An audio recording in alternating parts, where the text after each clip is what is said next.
Bom, a nossa primeira aula hoje vai ser... São duas aulas que a gente vai ter. Alguém aqui, vocês chegaram a assistir a aulinha que eu deixei para vocês, lá meio a curta, né? Pois é, a gente vai ter aula de recursos ergogênicos, que vai ser a segunda aula, e essa aula eu vou começar a introduzir. A gente vai ter que falar muito de base hoje. Quem já me acompanha sabe que eu sempre tento trazer a base, aquela parte massiva, de uma forma com muita mais palpável na prática, porque senão a gente não consegue visualizar as coisas, tá bom? Então eu vou estar tentando trazer isso para vocês hoje. Sei que é sábado de manhã, a gente vai falar de algumas coisas lá atrás, para depois a gente introduzir para a parte da nutrição, principalmente a parte mais esportiva, tá bom? Então, basicamente, a gente vai falar dos princípios da fisiologia, sempre puxando para a prática. Vamos falar de fisiologia endócrina. Eu vou tentar puxar muito para vocês também da base de clínica, da parte médica para a nutrição, até porque, não sei se muitos de vocês sabem, mas eu passei pela nutrição por muitos anos antes da medicina. Não cheguei a fazer só o ano e pulei para a medicina depois, mas passei por meu tempo de nutrição, então eu valorizo demais a profissão, assim, mais do que vocês imaginam. Hoje acho que os médicos ainda são muito supervalorizados, vocês têm um valor assim inestimável, tá bom? E é isso que a gente tem que passar, tentar integrar tudo. Bom, vamos lá, pessoal. Lembram dessa velha imagem de cursinho? Pois é, a gente tem que falar do princípio básico da célula, que é a nossa unidade, tá? Que vai estar dando origem a tudo que a gente vai estar vendo hoje, de hormônios, de recursos ergogênicos, entre outros, tá? E eu preciso que vocês interajam comigo para a gente conseguir fazer a aula ficar mais fluida, para a gente não ficar só com essa parte maçante, tá? Então, quando a gente fala de uma célula, tem coisas importantes que a gente vai estar visualizando aqui, mas dessa célula, né, uma organização clássica, qual organela vocês considerariam uma das mais importantes aqui? Mitocôndria, boa. Alguma outra também? Dentro do ponto de vista da fisiologia hormonal, por exemplo? O núcleo, fundamental, a gente vai falar muito sobre o núcleo quando a gente falar de hormônios. Por exemplo, por que os hormônios ligam gerações diferentes em relação uns aos outros, tá? O retículo endoplasmático rugoso, ele é muito importante também, é onde a gente vai sintetizar a grande maioria das proteínas, tá? Então a gente sintetiza no retículo endoplasmático rugoso, tá? Depois a gente transporta ali ou para outras localidades da célula ou para fora. No retículo endoplasmático liso, a gente sintetiza ali os lipídios, para quem que envolve a célula, que é importantíssima, para muita coisa também da parte hormonal, membrana plasmática. A gente vai falar bastante de membrana plasmática hoje também, tá? Os lisossomos, que basicamente são responsáveis pela própria lise, né? Vocês vão lidar muito com esse termo dentro da nutrição, da medicina. Muitas coisas que trazem lise, até na interpretação de exames, sempre tem relação com a quebra, o rompimento, seja de membrana, né? A morte da célula propriamente dita, que também vai ter relação posterior com a apoptose, tá? E para a gente entrar e falar de membrana, eu quero que vocês me deem exemplos também. Vou cobrar do Léo, que você estava afiado, tá? O pessoal do chat também, se quiser mandar. Eu estou vendo agora que vocês mandaram aqui as perguntas, vou ficar atento aqui às respostas, tá? Quando a gente fala de membrana plasmática, pessoal, a gente tem que entender que, assim, do ponto de vista nutricional e do ponto de vista de suplementação e de recursos ergogênicos, tem muita coisa aqui que é útil para a gente, tá? Por mais que pareça algo clássico de página de livro, a gente tem que entender, número 1, vamos tentar contextualizar. O que forma a membrana plasmática? Fosfolipídios. Então, o que os fosfolipídios têm em relação, por exemplo, a hormônios lipídicos? Qual que é a relação entre eles? Eu vou adiantar algumas coisas da aula para a gente conseguir integrar mais, mesmo que a gente repita um pouquinho depois. Por exemplo, por que a testosterona passa pela membrana? E a noradrenalina, por exemplo, um adrenérgico, não. A membrana é fosfolipídio. A testosterona é derivada de quem? Colesterol. O pessoal aí também que está na aula online vai respondendo para a gente. Então, a gente já tem que entender que isso aí já faz parte da organização da manutenção da homeostasia. Muitas vezes a gente vai precisar entender se o hormônio ele é derivado de um componente lipídico, de um componente proteico. Quando o hormônio ele é derivado de um componente proteico, o que acontece? Para que servem essas proteínas que ficam aqui ancoradas na membrana? Vocês sabem me dizer? Essas proteínas basicamente funcionam como transportadores, funcionam como receptores. A gente não tem muita discussão sobre receptor hoje, vocês devem ver isso bastante, né? Não só de receptor androgênico, a gente vai falar bastante sobre isso também, mas inúmeros receptores para muitas outras substâncias. Então a gente tem proteínas, por exemplo, que fazem só o transporte iônico, são canais iônicos. E eles servem para quê? Para medicações. Quando a gente usa medicação, por exemplo, para o paciente diabético, a gente vai dar, por exemplo, algum agente que aumenta a secreção de insulina ali, uma sulfa. A gente vai ter modificação também em canal dependente de potássio, Quando eu aumento a entrada de íons para uma célula, o que acontece, pessoal? Aumentei o influxo de potássio, de cálcio. Eu mudo a polaridade da célula, o potencial elétrico. Isso que leva a célula, às vezes, a gerar uma resposta. Certo? Os nossos neurônios, por exemplo, eles transmitem impulsos excitatórios, inibitórios, e tudo isso vai dando ali origem, né, a todo o funcionamento. Esses são os tipos de transporte que a gente tem, tá? Transporte ativo. Me dê um exemplo de transporte ativo. Alguém consegue pensar? Se eu ficar perguntando muito, eu vou me respondendo, mas alguém consegue imaginar um transporte ativo relacionado à parte de fisiologia endócrina, por exemplo? Vamos pensar em tireoide. Existe algum transporte ativo em tireoide? O que vocês acham? A gente vai falar um pouquinho de fisiologia da tireoide. Como que a gente faz o iodo entrar na tireoide se dentro da tireoide eu tenho mais quantidade de iodo do que fora da tireoide? Eu preciso de uma bomba de sódio e iodo, que é o transportador que chama NIS, que vai fazer com que a gente gaste ATP para entrar com uma substância para dentro de um lugar que eu tenho mais daquela substância. Porque a tendência que a gente tem na célula é basicamente o quê? Equilíbrio. Não na célula, no organismo inteiro. A gente vai falar de homeostase daqui a pouco. Se eu tenho tendência ao equilíbrio, se eu tendo a fazer alguma coisa contra o equilíbrio, eu vou gastar mais energia, por exemplo. Tá? Em relação ao transporte, isso acontece. A gente pode pensar também em osmose, né? A passagem de um meio para o outro, quando a gente fala de osmolaridade. Mas eu não vou entrar muito nisso agora não, depois eu resgato com mais palpabilidade, né? Mais questões práticas. Quando eu falei de ribossomos, na verdade, né, do retículo endoplasmático rugoso, o pessoal falou ali dos ribossomos para a gente no chat, o Luiz Gustavo, o Henrique e tudo mais, a síntese proteica ela é fundamental do ponto de vista ali dos ribossomos, das unidades ribossomais. Vamos usar um exemplo aqui, por exemplo, puxando para a parte hormonal. Quando eu tenho a testosterona ligando no receptor dela, que eu já vou falar mais para frente, eu tenho aumento de síntese proteica, não tenho? Se eu aumento a síntese proteica na glândula pilosebácea, por exemplo, o que acontece? Bom dia. O que acontece? Aumento a síntese proteica na unidade pilosebácea. Eu aumento a produção de uma determinada proteína que vai aumentar o crescimento de pelos naquela célula. Entendem? A testosterona não faz isso na pele? Faz a mulher, às vezes, crescer mais pelos ou produzir mais sebo, que gera acne. No músculo faz a gente ficar mais forte, né? Então, esse é um exemplo quando a gente fala de síntese proteica de uma forma bem básica, tá? A gente tem um núcleo celular e nesse núcleo é onde está contida as informações. E aí que está o pulo do gato que eu vou explicar para vocês de medicações, que eu acho que é legal vocês terem essa noção também. Por exemplo, eu vou adiantar os recursos ergogênicos hoje um pouquinho, para a gente entender melhor lá. Mas, por exemplo, a oxandrolona e a testosterona ligam no mesmo receptor, são hormônios. Por que elas geram efeitos diferentes do ponto de vista androgênico? É a modificação da molécula, mas é como a molécula interage com o receptor e onde esse receptor vai no núcleo. Porque o núcleo é o mesmo, ele está com a mesma codificação genética ali. Agora, o elemento que vai lá no núcleo e mexe em determinado lugar é diferente. É como se, por exemplo, eu tivesse essa sala cheia de pessoas, eu, André, sou um hormônio X, eu entrei nessa sala e cumprimentei você e você. Beleza. Tem um hormônio Y, que ele entra nessa sala, ele cumprimenta você e cumprimenta ela, que chegou agora. Ele liga, entra no mesmo receptor, vai no núcleo do mesmo jeito e ativa ali regiões diferentes. Isso é o que faz, por exemplo, o hormônio ser mais anabólico, mais androgênico.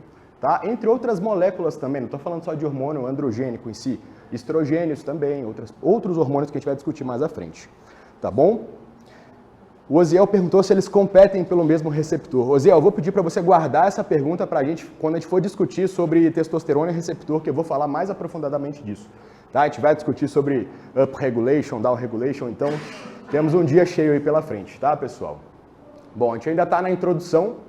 Essa imagem eu coloquei para vocês naquela outra aula também, tem muitas coisas em comum. Isso aqui é só para mostrar que sempre que a gente vai aprender alguma coisa, e a hora que a gente acha que a gente aprendeu, a beleza da coisa a gente vê que tem sempre mais para a gente ir, que a gente sabia talvez pouco. Isso é o que a gente tem que ter às vezes como a nossa gasolina, o nosso combustível para estar estudando sempre. Né? Quando a gente vê isso aqui não parece algo complicado? Na verdade, à medida que você vai mergulhando, isso aqui é como se fosse a pontinha do iceberg. Sempre vão ter mais coisas que vão deixar a gente mais confuso. Mas isso é normal, faz parte. Às vezes a insegurança com a informação faz parte da construção do conhecimento. Então, é para vocês se animarem nisso também. Eu uso isso muito como combustível para eu estar sempre tentando me instigar a aprender um pouquinho mais, tá? E é por isso que a gente fala de fisiologia. Hoje a fisiologia se resume basicamente ao estudo das funções do corpo propriamente dito, as funções orgânicas, né? Mas no passado ela já foi utilizada para estudar diversos outros sistemas. E aí a gente fala também dessa questão de nível de organização e profundidade. A gente pode ir aprofundando cada vez mais. Eu tenho sistemas, tenho órgãos, tenho células. Dentro dessa célula discutimos sobre receptores, tenho questões que acontecem só dentro do meio da célula, questões que acontecem só às vezes dentro do próprio núcleo celular. E aí a gente vai mergulhando cada vez mais, tá, pessoal? Tudo isso, por quê?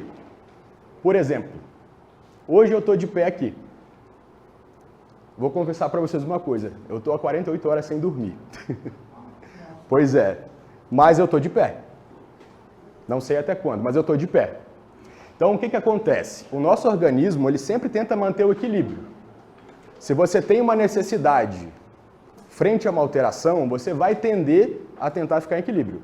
Se eu estou exaurido, preciso ficar de pé, o meu organismo vai tentar dispor de ferramentas para me manter acordado, mesmo que eu esteja exaurido. Vocês entendem? Isso é o mecanismo de equilíbrio que eu usei aqui como exemplo prático de hoje. Mas eu quero que vocês me deem exemplos dentro da nutrição, por exemplo, de homeostasia, clássicos relacionados a hormônios. Por exemplo, do metabolismo glicídico. Alguém consegue me dar um exemplo? Perfeito. Eu acho que o equilíbrio, o controle glicêmico, ele é o exemplo perfeito para explicar o que é homeostasia. Tá? Lógico, vão ter diversas formas de homeostasia, mas, por exemplo, olha lá, a gente tem um organismo em homeostasia. A gente pode ter uma alteração interna, uma alteração externa, podem acontecer juntas ou separadas, tá? Essa alteração leva ao quê? A perda da homeostasia. Então, o que acontece, por exemplo, quando eu vou ingerir uma grande quantidade de carboidrato? Dando um exemplo. Fiz uma carga, igual existe um exame que chama a carga, o teste de tolerância oral à glicose, que eu dou para o paciente 75 gramas de glicose, para dosar a glicemia dele em momentos diferentes. O que acontece, Léo? Eu te interrompi, fala pra gente. Exatamente. Eu vou ter o quê? A minha glicemia sobe, certo? Gli de glicose, semia que está no sangue, glicemia. Eu vou ter uma elevação da glicemia. Isso não é fisiológico. A nossa glicemia ela tem que ficar numa faixa, aspas, normal, que não gere uma espécie de toxicidade para a célula. Que depois a gente gera outros produtos de glicação e coisas do tipo. Nesse momento, a minha insulina sobe. É para manter a homeostasia do momento. A insulina vai, eu vou mostrar para vocês toda a questão de sinalização, a gente vai conversar disso, vai conversar de fármacos. E aí a glicose é internalizada lá pelo GLUT4, por exemplo, no músculo. Nesse momento ela saiu da corrente sanguínea, foi internalizada, a glicemia desce. É um mecanismo de homeostase. O que acontece com o paciente diabético? Ele produz insulina, essa insulina vai ligar no receptor, esse receptor ele vai estar respondendo pior, vai estar mais mal responsivo, caracteriza uma resistência.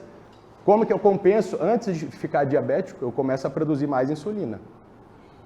E aí eu começo a conseguir compensar isso. Se eu compenso, eu tenho um quadro normal, eu estou saudável. Seria um exemplo, um atleta que está fazendo um off-season muito forte, por muito tempo, com uma dieta muito hipercalórica, ele não tem uma resistência patológica, ele está induzindo um pouco daquilo por um aporte calórico com muito carboidrato, se ele tiver com uma gramagem por quilo alta. Entendem? Naquele momento, se vocês verem o exame de vez em quando, dependendo do atleta, você vai ver que se ele tinha uma insulina basal de 5, ela pode ir para 10. Não quer dizer, eu estou resistente. Não, você está compensando, mas você está internalizando. Se você dosa o exame, você não está com a glicemia alterada nem a hemoglobina glicada, só a insulina. Mas se você pega um paciente diabético, o que acontece? Ele começa a não conseguir compensar e a glicemia se mantém alta. E aí a gente cai aqui, ó, na falha da compensação. Que aí a gente vai gerar doença. Pode entrar, fica à vontade. Ou seja, quebramos a homeostasia, quebramos o equilíbrio. Tá? Então esse é só um dos exemplos clássicos, mas eu acho que ilustra muito bem pra gente. Tá? Existem outros diversos exemplos. Retenção hídrica, por exemplo. Se a gente tem um aumento da retenção hídrica, uma reabsorção muito alta, uma ingesta muito alta de sódio, por exemplo, a gente não vai vai mudar completamente as molaridades sanguíneas, não vai ficar retido para sempre. A gente vai ter algum mecanismo que vai compensar e aumentar a excreção de sódio depois de uma alta ingesta. Tá? Com o tempo, se eu tenho uma alteração em algum desses mecanismos, por exemplo, tá? Não só da parte líquida, né, da retenção hídrica, do íon sódio, e como todas as outras questões hemodinâmicas, eu regulo isso, então eu tendo a compensar. Se eu quebro esse mecanismo, eu vou ter o quê? Posso ter mais retenção, posso ter hipertensão arterial. A pressão arterial é um ótimo exemplo disso também. Né? Eu vasodilato para quê? O que acontece quando eu vasodilato? A pressão sobe ou desce? Desce. Eu tenho um líquido num sistema fechado. Se eu aperto esse sistema, a pressão sobe. Se eu dilato esse sistema, a pressão desce. Tanto é que algumas pessoas têm algumas enfermidades que elas podem fazer reflexos que elas vasodilatam e fazem síncope, desmaiam. Vocês já devem conhecer alguém assim. Só para vocês entenderem esse contexto também, tá? Então, basicamente, esse é o conceito de homeostasia. Ele é importante, não é só para a gente contextualizar, é o equilíbrio. É bonitinho falar de equilíbrio, não é essa a ideia. A ideia é que a gente vai ter que pensar em homeostasia sempre. Seja no atleta, seja no paciente que não é atleta, seja com o uso de um fármaco, porque muitas vezes você está dando fármaco ou para induzir a homeostasia, ou seja, eu quero tentar voltar com a homeostasia daquele organismo, ou de alguma forma eu quero quebrar. Pode ser esse o caso também, né? Se eu tenho um organismo que está no equilíbrio ali nitrogenado legal, eu estou dando um esteroide às vezes para o paciente que está catabolizando, ou não, para ele ter um superávit, por exemplo. Nesse momento eu estou querendo quebrar um certo equilíbrio, entendeu? Então a gente tem que pensar em homeostasia de acordo com o que eu estou agindo ali, com o que eu estou dando, com o que eu estou fazendo de planejamento dietético, tudo isso traz para a gente esses conceitos, tá? Isso aqui é só a compreensão dos sistemas de controle, tá? Então vocês entendem que para tudo... Sim, sim, perfeito.